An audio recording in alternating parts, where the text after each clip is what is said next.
Bonjour à tous et bonne rentrée! On espère que vos vacances se sont bien passées, que vous êtes bien reposés et que vous êtes prêts à suivre de nouvelles vidéos sur notre chaîne. Dans la vidéo d'aujourd'hui, on va vous parler de Robert Joseph Long, qui est un tueur en série et violeur qui a sévi aux États-Unis. En l'espace de 8 mois, il a enlevé, agressé sexuellement et parfois tué au moins 10 femmes en Floride. Donc si la vidéo vous intéresse, ou du moins a l'air de vous intéresser, étant donné que c'est une vidéo tueur en série et que vous en raffolez, n'hésitez pas à déjà la regarder, à la liker à la fin si elle vous plaît et à vous abonner à notre chaîne si c'est toujours pas fait, car au risque de se répéter, on vous voit. Et en plus, mine de rien, c'est peut-être rien pour vous, mais pour nous, ça nous aide vraiment énormément. C'est juste un petit clic, donc n'hésitez pas à vous abonner juste en dessous. Et en plus, tout ça, c'est aussi pour vous parce que plus nous, on monte, plus on a d'opportunités, plus on peut vous faire de meilleurs contenus et des vidéos beaucoup plus longues, donc n'hésitez vraiment pas. Et en plus, c'est un cadeau de rentrée, donnez-nous de la force, parce que là, on va devoir vous filmer des vidéos extra longues pour ce mois. Et sans plus attendre, c'est maintenant parti pour la vidéo.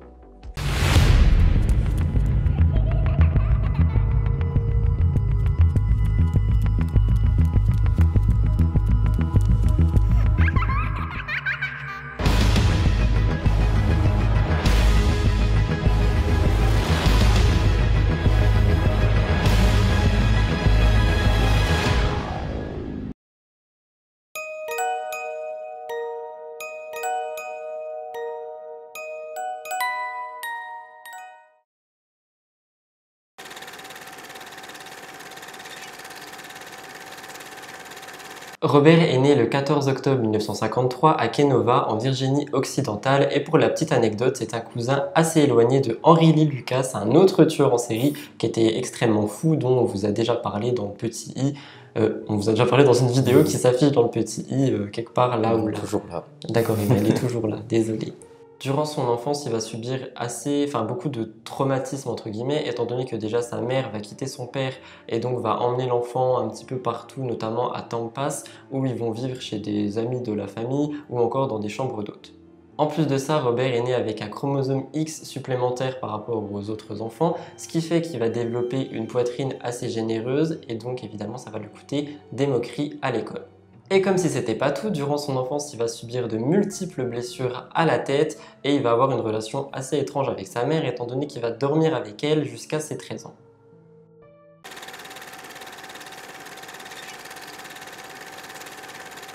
Lorsque Joseph arrive au lycée, il va rencontrer une jeune fille de son âge avec qui il va se mettre en couple, sauf que cette jeune fille va le dominer psychologiquement. Cependant, l'aspect tout de même positif de cette relation, c'est qu'il va enfin décider de ne plus dormir avec sa mère. Après le lycée, il va décider de s'inscrire à l'armée et sera donc militaire dans une base militaire qui se trouve en Floride. Et quelques années plus tard, par la suite, en 1974, il va épouser sa femme avec qui il aura 2 enfants. Malheureusement, ils vont demander le divorce en 1980. 6 mois plus tard, le pauvre Robert va subir un accident de moto assez grave étant donné qu'il va tout simplement perdre son casque qui va se briser et donc il va se taper la tête contre un truc, j'ai pas trop compris c'était quoi, mais ça avait l'air très grave et en plus de ça, il a failli perdre une jambe. Une fois à l'hôpital et donc convalescent à l'hôpital, il va subir cette fois-ci de vertiges, de vomissements et il va avoir une sorte de forte rage. Et c'est à ce moment-là que Robert va commencer à développer une obsession sexuelle assez étrange et importante étant donné qu'il va aller toujours à l'hôpital jusqu'à se masturber 5 fois par jour pour se soulager et à ce moment-là il était encore avec sa femme donc il va aussi avoir jusqu'à 2 relations sexuelles par jour avec elle en plus des 5 masturbations sauf que tout ceci ne va pas lui suffire et c'est à ce moment-là qu'il va commencer à chercher de nouvelles proies.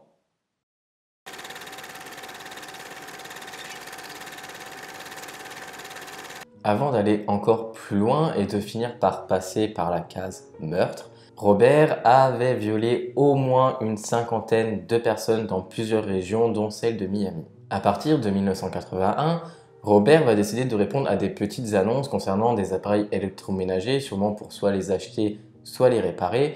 Et lorsqu'il se rend chez les personnes pour ce fameux appareil, s'il se trouve que ce soit une femme qui est seule à son domicile, il va tout simplement en profiter pour la violer. Robert sera d'ailleurs jugé et condamné la même année pour ces faits, mais lorsqu'il va redemander un nouveau procès, les charges vont tout simplement être abandonnées et il sera donc libre comme l'air. En octobre 1981, Robert va louer une chambre chez Sharon Richards, une femme qu'il va violer, et la police va vouloir tenter de faire quelque chose, mais étant donné qu'il n'y a pas assez de preuves ni quoi que ce soit, ils vont tout simplement rien pouvoir faire et ne pas l'arrêter. Pendant 2 semaines, il va continuer à vivre chez Sharon, sauf qu'au bout d'un moment, lors d'une dispute, il va tout simplement la frapper de colère et va décider de retourner en Virginie occidentale chez sa maman. Avant de retourner s'installer en Floride, il va louer une chambre à Long Beach en Californie et il va commencer à chercher de nouvelles victimes. Ces victimes, il va commencer à les chercher dans un journal, tout simplement dans des petites annonces qui s'appelaient The Journal Penny Saver. Donc en gros, il doit y avoir des petites cases de petites annonces, je sais pas, je vois un micro-ondes ou quoi, et c'est comme ça qu'il va trouver ses victimes. Son mode opératoire lorsqu'il a une proie dans ses filets va être assez simple, il va attirer la femme aux toilettes et sortir son kit de viol. Pour aller plus en détail, il va tout simplement battre la personne et ensuite la violer. Et encore une fois, vu que tous ces crimes ne sont pas connus de tous et vus par tous, les autorités californiennes ne peuvent rien faire à ce sujet et donc Robert s'en tire à chaque fois tranquillement. Ce sera en 1983 que Robert va décider de déménager dans la région de Tampa Bay en Floride. Robert va travailler dans un hôpital où il rencontrera Emma qui elle y travaille aussi puisqu'elle est infirmière. Les deux vont se mettre en couple et elle va même réussir à encourager Robert à aller à l'église. Et entre son travail, l'église et son couple, il offrira même à sa copine des bijoux, des choses qu'il a volées à ses victimes. Donc ça reste quand même un peu glauque. En novembre, donc plus tard dans l'année puisqu'il a rencontré Emma en juillet, il va être accusé d'avoir envoyé une lettre obscène ainsi que des photographies toujours obscènes à une jeune fille qui est âgée de 12 ans, toujours dans la région de Tampa Bay. Les policiers vont réussir à remonter jusque Robert ainsi que tous les appels téléphoniques qu'il aurait passés à l'adolescente. C'est ainsi que par la suite il va être condamné à 2 jours seulement de prison ainsi que 6 mois de probation. Sa première victime officielle est découverte par le bureau du shérif du comté de Hillsborough en 84 lorsque le corps d'une femme va être retrouvé morte et nue. Elle a été retrouvée grâce à un couple d'adolescents qui passaient par là à Tampa Bay et qui ont tout simplement remarqué une odeur assez étrange et qui ont donc appelé une patrouille qui est venue faire des recherches et qui ont vu le cadavre. La victime a été trouvée face contre terre, les poignets liés avec un nœud sur le cou et déjà en décomposition. Le capitaine et l'officier du bureau du shérif ont conclu assez rapidement que la victime a été violemment battue avant d'être tuée. La corde qui liait ses poignets était aussi différente que la corde qui faisait le nœud autour de son cou. Elle a aussi été retrouvée avec une sorte de tissu en soie blanc enfoncé dans la bouche.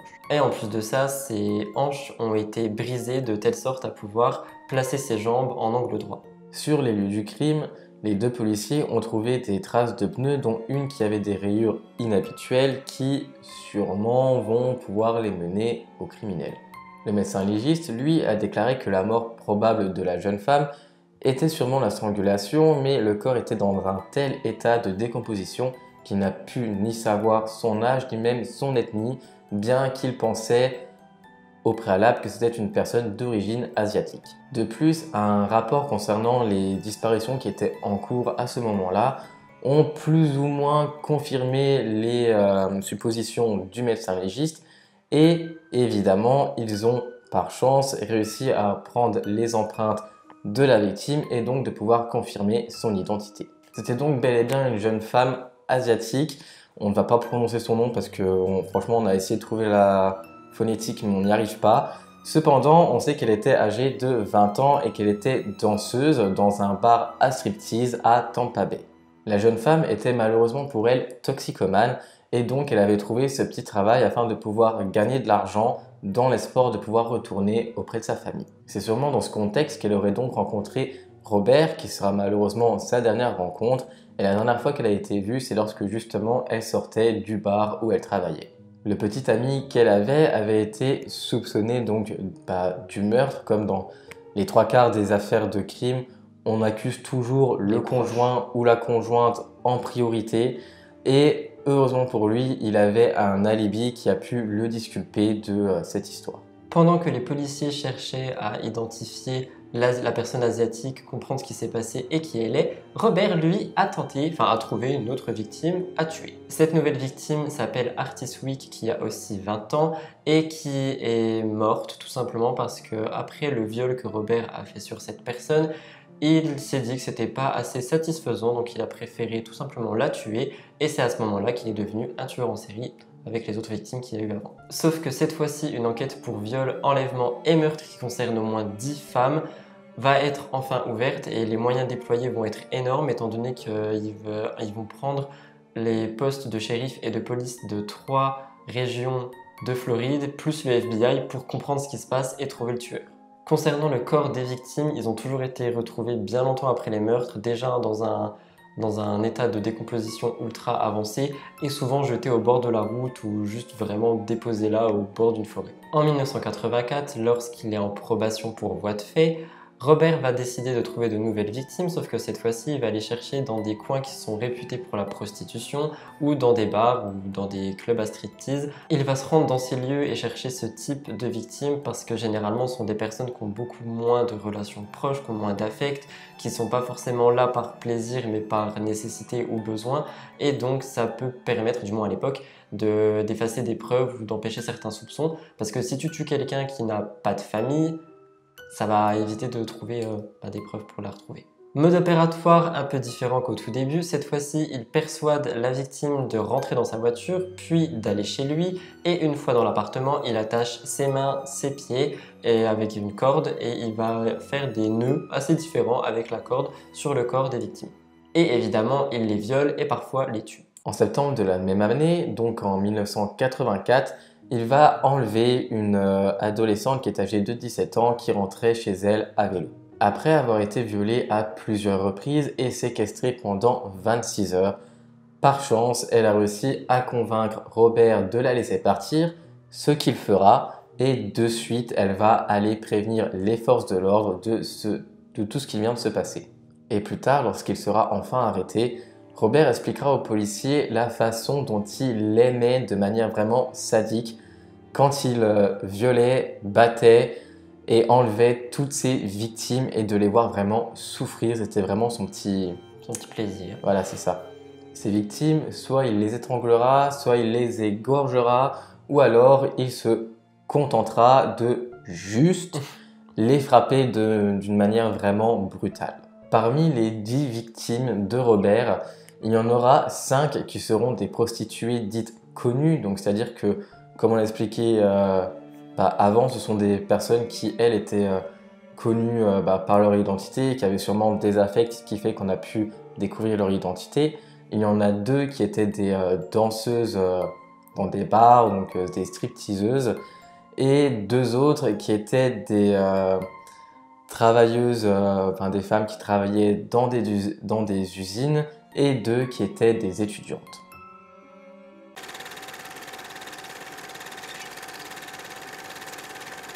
Au moment de son arrestation, Robert était recherché par 3 juridictions différentes car comme je l'ai dit juste un peu plus tôt, il y avait 3 régions qui étaient à fond dans les recherches pour trouver ce qui se passe en ce moment en Floride. Il faut savoir que les autorités policières avaient déjà énormément de preuves médico-légales et je vais vous citer la liste. Des vêtements, des fibres de tapis, du sperme, des photos de marques, de ligatures et des nœuds de corde.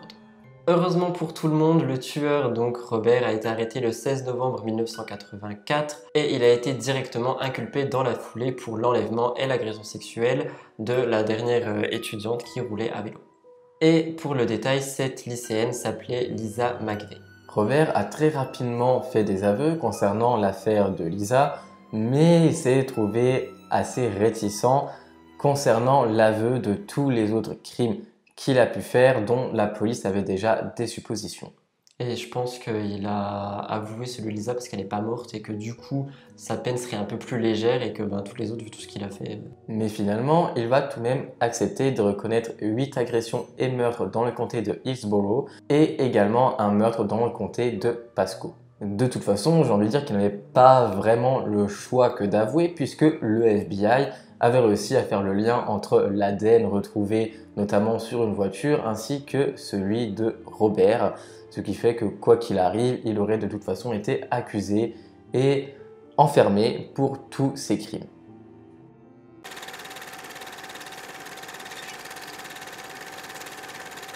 Lors de son procès, Robert Long a pu bénéficier d'un plaidoyer en échange de la reconnaissance des 8 meurtres qu'il a fait, ainsi de ce qui s'est passé avec Lisa, donc son enlèvement et son agression sexuelle.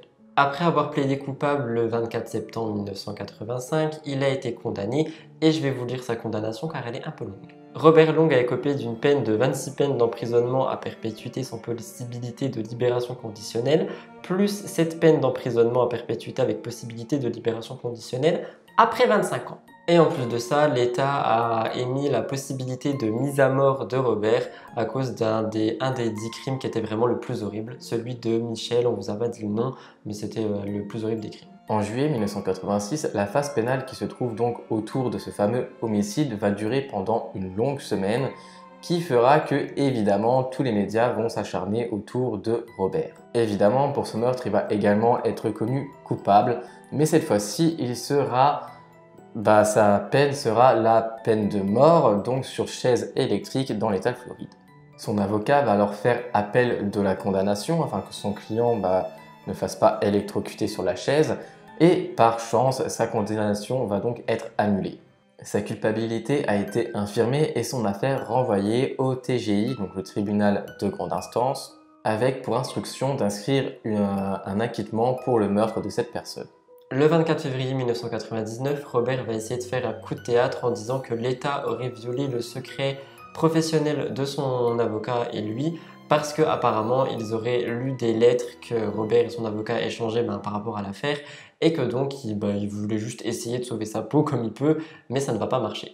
En effet, une enquête plus approfondie a montré que ces allégations étaient absolument pas fondées et que tout ceci était bien faux. Et pour terminer cette histoire en beauté, le département des services pénitentiaires de Floride a condamné Robert Long à une peine de 5 ans d'emprisonnement, à 4 peines de 99 ans et à 28 peines d'emprisonnement à perpétuité, sans oublier la peine de mort sur la chaise électrique. Donc en gros, il doit rester en prison toute sa vie, mais il va mourir au bout d'un certain moment. Voilà, il fallait pas tuer 10 personnes.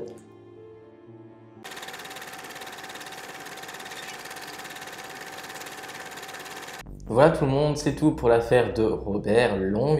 On espère que celle-ci vous a intéressé et intrigué. Comme vous le voyez, cette vidéo est plus longue que toutes les vidéos qui sont sorties au mois d'août. On vous avait dit d'attendre la rentrée, il fallait nous laisser le temps de nous reposer, de reprendre l'envie de filmer, tout ça, parce qu'en soi c'était l'été. Et en plus, vous n'étiez pas beaucoup présents parce que vous étiez tous en vacances en train de boire des cocktails. Nous allons donc reprendre le planning comme d'habitude. On va essayer de vous faire un contenu relativement long et détaillé. Mais on ne pourra pas le faire pour toutes les vidéos parce qu'en fait le truc c'est qu'il y a aussi des histoires où il n'y a rien. Genre par exemple, je sais pas, j'ai pas d'exemple. Mais des fois vous nous demandez des sujets qui sont ultra intéressants, mais vu qu'il n'y a pas grand chose, la vidéo peut pas durer 30 minutes parce que il n'y a rien. Oui, des fois c'est compliqué d'en faire des longues, mais vu que c'est des vidéos qui sont demandées, on les fait quand même en essayant de vous donner un maximum de détails qu'on aurait pu trouver sur des fois une multitude de sites, vous n'avez même pas idée. Anglais, français. Oui, parfois russe. Donc voilà, on espère en tout cas que vous êtes contents et que vous allez continuer de suivre nos vidéos et notre contenu. Et comme d'habitude, si la vidéo vous a plu et que vous n'êtes toujours pas abonné à notre chaîne, n'hésitez pas à le faire juste en dessous. Il vous l'a dit, ça prend 2 secondes et ça nous montre que notre contenu vous plaît, ça nous booste encore plus pour vous faire de nouvelles vidéos en essayant de trouver des sujets qui ne sont pas traités partout. Et en plus, on nous a fait la petite remarque, mais n'oubliez pas de mettre la petite cloche à côté pour activer les notifications. Oui, on le dit tout le temps dans les commentaires. Voilà, c'est ça. Donc cette fois, on vous le rappelle, n'oubliez pas de mettre la petite cloche pour les notifications afin que quand on sorte une vidéo, vous ayez la petite notif.